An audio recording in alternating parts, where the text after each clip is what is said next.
So you're looking at buying a property. You need to know how much to value it at. You've got to account for risk.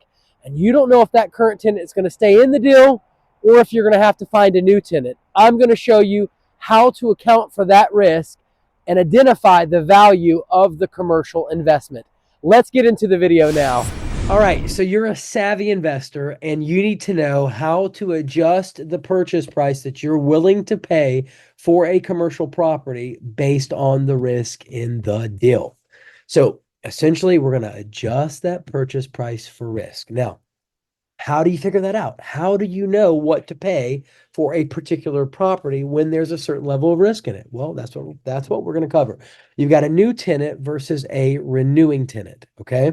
So you're in this deal, you're talking with the seller, and the seller's like, "My current tenant, I don't know if he's going to stay. His lease is up and he's making his mind up."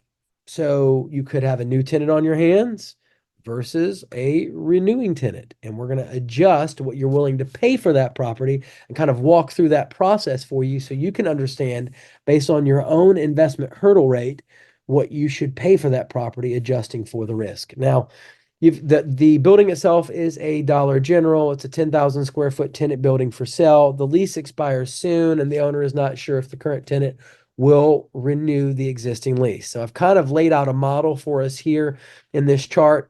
Basically, if you have a new tenant, the lease term is going to be for 5 years. The renewal probability of that happening is 50%.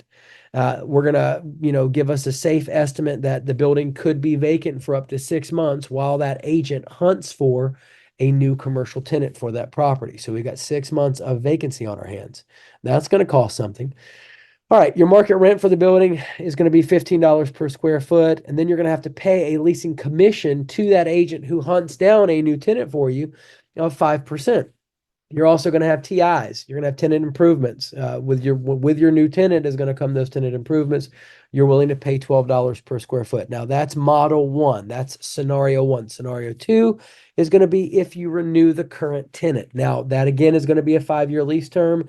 There's a 50-50 chance that could happen as well.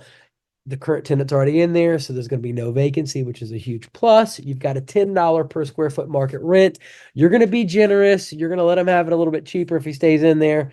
And then your leasing commission, you don't have any of that. You don't have to hire an agent because the tenant's already in there, and you don't have any tenant improvement cost. Super cool, right? Now, let's hop into a spreadsheet that I built for us. So let me see if I can find it here. This is not the right one. Where is my spreadsheet, guys?